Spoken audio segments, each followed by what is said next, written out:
Sandwich ഉണ്ടാക്കുകയാണ്. സമൂസ ഉണ്ട്, burger ഉണ്ട്, ഒക്കെ ഉണ്ടാക്കും. എണ്ണ വെച്ചിട്ട് ഫസ്റ്റ് എണ്ണ അധികമില്ല.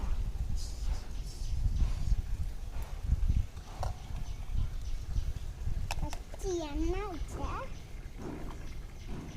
എന്നിട്ട് ഇതിൽ ഉള്ളിയൊക്കെ ഉണ്ട്. കുഞ്ഞ എണ്ണ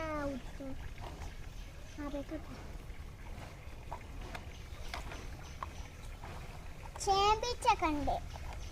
ചേമ്പിച്ചും ബർഗറും അലുവൊക്കെ ഉണ്ടാവും. അലുവൊക്കെ ഉണ്ട്. എനിക്കൊരു അലുവാണ് കേട്ടോ.